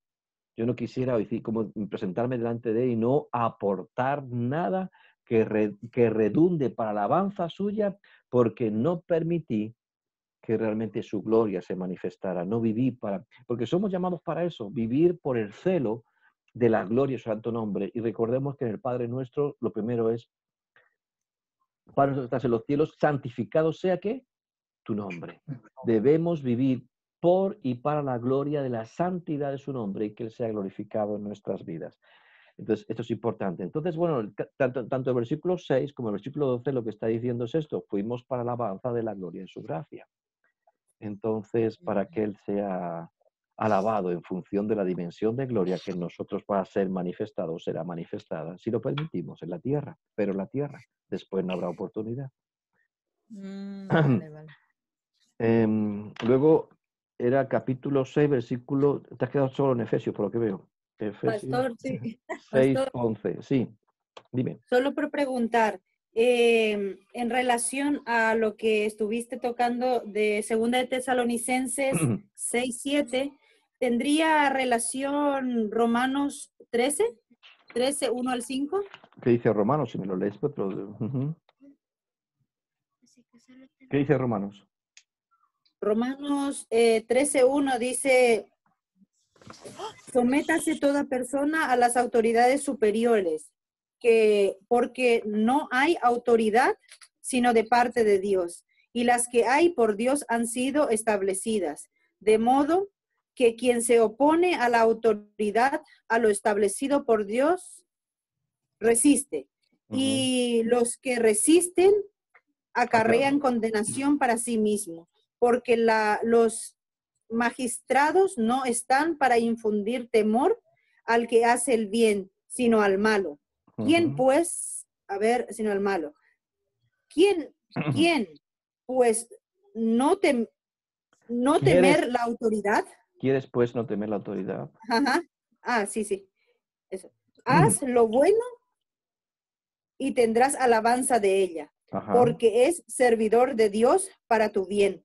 Pero si haces lo malo, teme, porque no en vano lleva la espada, pues es servidor de Dios, vengador para castigar a los que hacen lo malo, por lo cual es necesario estarle sujeto, no solamente por razón de castigo, sino también por causa de la conciencia. Ajá. Pero ¿cuál es tú ves una relación entre esto y...? Yo te pregunto, yo lo que te estoy diciendo es que tendrá relación con Segunda de Tesalonicenses. Yo creo que no, porque aquí está hablando en una dimensión espiritual cuando dice, hablando de lo que lo detiene o del que lo detiene, pero no veo la relación con ese texto. Es una dimensión espiritual hablando del misterio de la iniquidad y de aquel que se va a manifestar como cumplidor del misterio de la iniquidad. pero no veo la relación con este texto, que además lo hemos estado analizando antes, este capítulo, este texto. Sí, por eso es que no pude encontrar porque... Ahora, yo no veo relación, pero si tú ves qué relación podría haber. No, yo te pregunto, porque No, yo tengo... no veo, porque ahí está, como decíamos antes, ahí está Pablo hablando de un sentido de autoridad civil, que debemos respetar la autoridad civil, incluso luego habla de otros principios que tienen que ver como no debas a nadie nada, sino el amaros unos a otros, ¿verdad? Y cosas así. Pero no lo veo ninguna relación con lo que es la dimensión que Pablo está escatológicamente hablando de los tiempos que están por delante. Vale. A no ser que me estés preguntando que si cuando se manifieste el anticristo tenemos que obedecerle también. No Okay. me refiero a eso. Te estoy preguntando nomás porque Romanos 13, 1 al 5, ¿es posible que se trate de un futuro gobierno y de su líder? Sin embargo, dada que los actos y el poder del malvado proviene de la obra de Satanás. Me pone como relacionado a esto, a Segunda de Tesalonicenses 2, 6, 7. Pero bueno, no lo veo. Por eso no te lo estoy veo, preguntando. porque hay una dimensión espiritual mucho más grande y aquí está hablando de algo que desde el tiempo de Pablo hasta el tiempo, han pasado 1000 años, hasta ahora sigue habiendo autoridad civil y sigue habiendo gente que oye, que hay que respetar ley y todo esto y además tienen espada, que si no, pues te van a pegar un palo. Vale. Ok. Solo para salir de esa duda. De acuerdo. Bien, pues volvemos al texto que es en Efesios 6:11, vestidos de toda la armadura de Dios para que podáis estar firmes contra las hechanzas del diablo. Justamente ya hemos hablado de este texto antes cuando hemos hablado de las principados y potestades que está en el contexto de este capítulo, ¿no? Pero, insisto, desde el capítulo 5, si hacemos lo que tenemos que hacer, pues después yo simplemente por lo demás me fortalezco en el Señor y ya está, ¿no? Pero sí está claro que hay un mandato vestido de toda la armadura de Dios, ¿no? Porque hay una dimensión espiritual y yo hago lo que tengo que hacer, pero al final también me revisto de la gracia, me revisto de la fortaleza, me revisto de toda esa palabra de Dios, ese yelmo de la salvación, bueno, todo lo que aquí se describe como la armadura del Espíritu, y me está hablando de que sí, de que debo vestirme. Pero claro, yo he visto un cuerpo o una persona, un yo, que está haciendo las cosas bien o que debería estar las cosas bien. Entonces, si al final pues estoy dejando huecos, pues como decíamos antes, le estaré poniendo fácil la obra de mi enemigo. Pero a no ser que tú tengas otra duda, Gilda, con relación a este texto. Sí, ya me quedó claro. O sea que toda la alabanza que le demos en la tierra, esa misma será en el cielo, ¿verdad? No, hablamos de este último, de 6:11, vestido de toda la armadura de Dios para que podáis estar firmes. No, sí, ya me quedó claro. Gracias. Ok, bien. A ver, quedan poquitos que tú me has enviado. Efesios 2:20.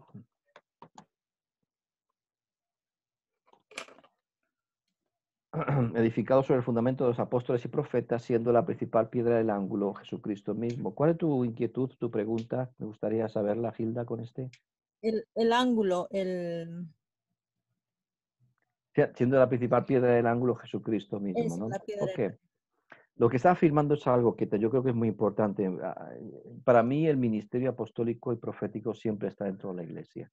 Otra cosa, recordemos que una cosa son funciones, otra cosa son títulos. La gente busca títulos, pero Dios no ha dejado de tener funciones apostólicas y proféticas. Yo creo que todo creyente, Dios a veces usará ese ministerio, pero recordar que esto establece fundamento. Es muy interesante. Muchas veces el fundamento es lo que no se ve de un edificio, pero es la clave, valga la redundancia, porque es el fundamento. Si no hay fundamento, pues no hay fundamento. Entonces, pero el fundamento es apostólico y profético. Lo que está diciendo es que Dios se va a encargar a esa persona. Apostólico, recuerda que es enviado. Siempre Dios va a ponerte en dirección. Dios usará personas, su espíritu, circunstancias, para poner bajo tus pies un fundamento apostólico, un fundamento de para qué estás aquí, hacia dónde tienes que mover, porque todo creyente, como una vez decíamos, Mission Day, Dios está en misión. Si Dios está en misión, no es que la iglesia desarrolla misiones, sino que Dios está en misión. Y si yo estoy en Dios, yo también estoy en misión. Yo me muevo. Entonces, el apóstoles es ser enviado. Entonces, todo creyente, Dios irá poniendo un fundamento, usando personas, usando circunstancias, un fundamento apostólico, un fundamento que te catapulta, un fundamento donde te querrá hacer ver, oye, tú no eres el fin final, sino que realmente tienes que mover y hay un llamado, hay un propósito en Dios hacia el cual te tienes que mover. Y también un fundamento profético. El fundamento profético lo que hace es afirmar palabra a veces. Mientras que uno te impulsa hacia adelante, el otro a veces te ayuda, te afirma desde atrás. Dios te llamó, ha habido una carga de palabra, fuiste predestinado desde antes de la fundación del mundo. ¿Cuántas veces Dios a veces viene con palabra profética? Yo te escogí, yo te he llamado, mío eres tú, como a mí me gusta decir, tú has sido parido para la gloria de Dios. Y hay una dimensión profética, como diciendo, oye, yo no soy una circunstancia de la vida, no soy aquí, aparecí aquí y no valgo. No, mira, hay una profundidad, hay una dimensión, hay una carga profética que te rodea desde antes de la fundación del mundo. Entonces, Dios va a afirmar a todo creyente en este fundamento y sobre este fundamento va a edificar su vida, sobre esa carga profética de entendimiento en Dios o sobre esa carga de llamado y de movimiento y de misión. Y a veces Dios usará, sí, personas que tienen una función apostólica y profética en la iglesia para afirmar nuestras vidas o circunstancias. Pero no lo dudemos, todo creyente va a ser edificado sobre el fundamento apostólico y profético. Esto es indudable. Y luego, siendo la principal piedra del ángulo, Jesucristo mismo. O sea, nada de lo que ahí se haga, tanto en la dimensión apostólica como en la dimensión profética, se puede escapar del elemento aglutinador, del elemento que pivota sobre esto. Ese ángulo es como todo ha de pivotar sobre Cristo. Cristo será el fundamento para tu impulsarte, enviarte hacia lo que está adelante apostólicamente hablando. Cristo será el fundamento que pivotará, sobre el cual verás tu vida desde antes de la fundación del mundo y te hará entender que hay una palabra que te ha definido, que hay una palabra que te ha dado forma y que te impulsa. Todo eso será a través de Cristo. Entonces, lo que está diciendo el texto. Pero quiero afirmarlo para con todos. Todo creyente va a ser edificado. A veces no nos damos cuenta, pero hay una obra del Espíritu que está trabajando ahí para poner un fundamento apostólico y profético. Eso es indudable. ¿Alguien está de acuerdo conmigo? Y si no, pues bueno, es lo que yo entiendo. Edificados sobre el fundamento de los apóstoles y profetas, ¿no? Entonces, bien, dimensión profética, dimensión apostólica. Ok. ¿Está claro, Hilda? Sí, el ángulo ahí es como decir, el elemento pivotante, es el elemento vertebrador. Todo, ¿verdad? Está vertebrado a través de Cristo. Nada se va a escapar, apostólicamente hablando, proféticamente hablando, de Cristo. Es totalmente cristocéntrico. De ahí por la importancia del ángulo. Y luego, Efesios, terminamos hoy, ya estamos. Uy, vamos a salvarnos por campana, vamos allá justitos. Airaos, pero no pequéis, no se ponga el sol sobre nuestro. No sé, Hilda, por qué me has enviado este texto, no sé si tienes algún problema con alguien, pero mira, antes de que se oculte el sol, que ya queda poquito, sería bueno que te pongas en paz con todo el mundo. No debáis a nadie nada, sino el amaros unos a los otros. Bueno, ¿cómo? Que como dice, ¿no? Antes de que se ponga el sol, Claro. No pido perdón. Claro, bueno, yo estaba bromeando, pero aquí claramente el texto lo que está indicando como un consejo, es decir, oye, la Biblia también nos habla de la raíz de amargura. La vida genera basura, la vida genera basura. Yo esta mañana cogí la basura y me la iba a llevar y al final me la dejé en casa. Até la bolsa y al final me fui, cogí otra cosa y me dejé la bolsa basura. Mi mujer, pues claro, dice, al final me dice que se va a llevar la basura y no la tira.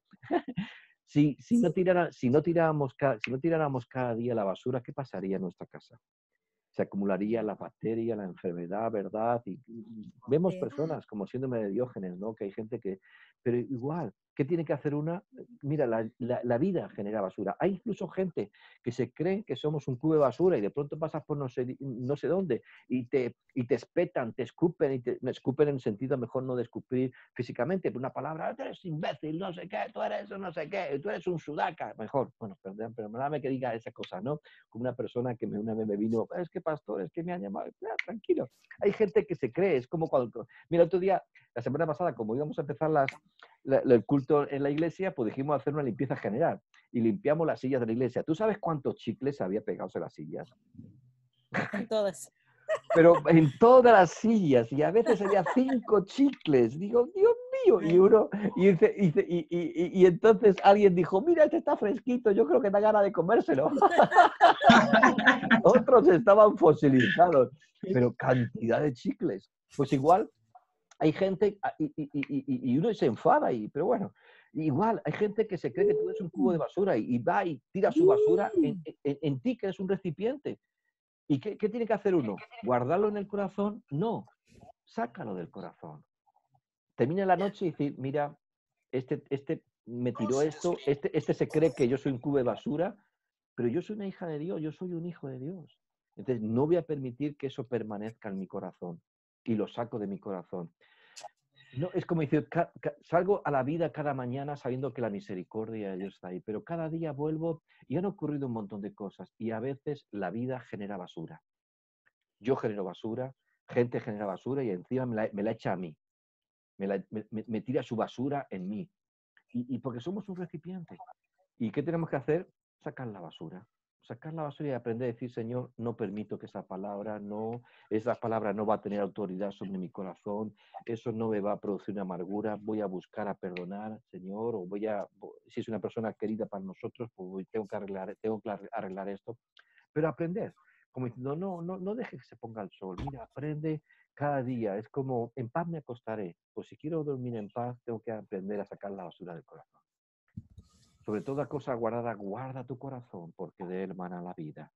Y entonces es un consejo muy importante. Estamos continuamente, a veces uno sale por la mañana muy alegre, como a veces estas frases que uno ve, como diciendo, seguro que viene, no voy a decir lo que pone, pero dice, seguro que viene un estúpido y te estropea el día, ¿no? Y uno sale alegre y dice, qué bonito, gracias por ese día, y de pronto alguien te amarga el día, y te por aquí, y dice, ¿qué hago? ¿Me amargo? ¿O aprendo a sacar todo eso de mi corazón? Dice, no. Entonces, es un ejercicio continuo. Y lo que está aquí diciendo es un consejo por nuestra propia salud mental, por nuestra propia salud interior. Guarda tu corazón, porque da hermana la vida y no permitas que ciertas cosas permanezcan ahí, porque si las dejas como si dejaran la basura en tu casa, al final se va a pudrir y a ti te va a hacer daño y tú mismo vas a ser dañado con eso. Ese es el consejo que Pablo muy bien está dando aquí. ¿Está bien? Muy bien, pastor. Muy bien, pues a sacar la basura todos. Cada día, sin olvidarse. Antes de acostaros. Vale. Luego, sí, antes que se ponga el sol. Entonces dice, el último que me has enviado, por esta causa yo Pablo, prisionero de Cristo Jesús, por vosotros. No sé si es que lo apunté mal o tú me lo has enviado mal, pero este es el texto que me has enviado, 3.1, es el último. ¿Era este? Sí, creo. A ver. Bueno, aquí lo único que Pablo está diciendo es que soy prisionero, lógicamente, de Cristo. Y esto es muy importante, decir, pero prisionero de Cristo, pero si tú estás en prisiones, si son los romanos los que te han encerrado, ¿qué tío? Por culpa... Es muy importante. ¿Sabes una cosa? Mi vida, yo quiero ver algo aquí muy interesante. Mi vida está en la mano de Dios. Y nada ocurre en mi vida por capricho de nadie. No sé si me entiendes. Sí. Es como a Cristo decir, ¿quién lo mató? Pilato, los romanos, los judíos. No, el Padre. Nada ocurre en mi vida sin la voluntad del Padre. Realmente era el Padre, como la figura de Abraham con Isaac, levantando, pero Abraham no llegó a clavar el cuchillo a su hijo Isaac, pero Dios sí llegó a clavar el cuchillo a su hijo Jesús. Tenemos que verlo así. Fue sacrificado. ¿Quién lo sacrificó? El Padre. Él puso su vida. Él puso su vida. Y entonces nadie me la quita. Yo la pongo, pero la pongo en las manos de mi Padre. La pongo yo. Ni siquiera el Padre me obliga. Yo la pongo, pero la pongo en las manos de mi Padre. Pues igual nosotros, amados, puede que decir, no, a mí no me hace nada a nadie. Si algo ocurre, Dios utilizará personas, pero si yo estoy en las manos de Dios, cualquier cosa que llegue a mi vida llega bajo la soberanía de Dios. Pablo no era un prisionero de los romanos, Pablo era un prisionero de Cristo, por vosotros, porque Dios quería glorificarse, porque Dios tenía propósito, porque Dios haría lo que tendría que hacer y Dios sabía. Pero Dios nunca se distrae, Dios nunca se descuida. Ay, que me he descuidado y este pobre le han encerrado en la cárcel. No, Dios nunca ocurre eso. Dios está siempre en control de todo y si algo ocurre en nuestras vidas es siempre bajo la providencia de Dios. Y qué importante, y Pablo está diciendo, o sea, yo no soy una víctima de nadie, perdona, yo soy alguien que ha puesto su vida en las manos de Dios. Y es Dios el que maneja, como decía la canción aquella, hay quien maneja mi barca la maneja Dios. Bueno, pues hasta aquí yo lo que tengo. No sé si, Hilda, ¿está bien para ti así? Sí, pastor, muchas Vale, gracias. fantástico. Pues prisionero soy, nadie toca mi vida si no es bajo la soberanía de Dios. Pues amados, hemos terminado estas clases y disculpar por estas casas que hemos tenido de retraso y tal, algunos que os ha retrasado también el tema. Lo voy a ampliar esto, vamos a está compartiendo, dejar de compartir y así os veo a todos. Pues nadie. Ya no sé cómo se hace eso. Es igual. Entonces, lo dicho, que espero que haya sido un buen tiempo. Disculpad por retraso, ya que alguno queríais hacer el intensivo, pero bueno, yo creo que hay tiempo para todo. Os voy a enviar mañana, confío, el examen. Tenéis toda la semana para enviármelo y rápidamente queremos hacer notas y queremos enviaros a todos rápidamente el expediente académico de este año y para que sepáis todas las notas y que sepáis todos los resultados y que tengáis una noción de todas las asignaturas que ya habéis hecho y el expediente académico de cada uno. Mandaremos un expediente académico personalizado a cada uno, ¿vale? Así que en cuanto termine el intensivo y todo eso, pasaremos notas y en un par de semanas o 3 estaremos enviando todos los expedientes académicos. Hay un ruido de fondo, no sé de quién es, pero bueno, ya estamos terminando. Pues, sí, Pedro. ¿El examen mío cómo me lo vas a mandar? ¿Vas a poner a la iglesia o...? Pues el domingo te lo daré, Pedro. Vale, de acuerdo. Ok, listo. De acuerdo. Hay que llenarlo sin el libro, ¿no? ¿Cómo? El libro. Yo te daré instrucciones. En principio puedes usar la Biblia, no hay problema. El libro, pues, depende. Es que yo sé de alguno que se va a copiar. Le echamos foto al libro.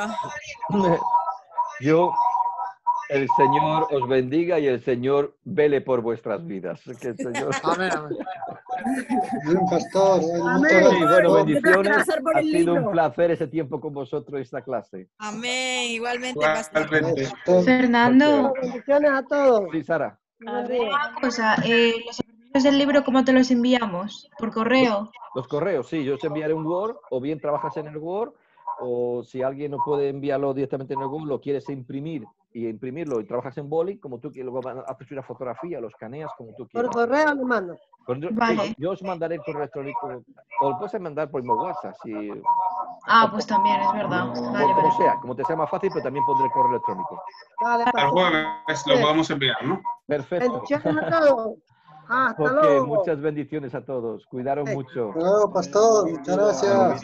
Gracias, Mara. Adiós. Adiós. Chaito. Que Dios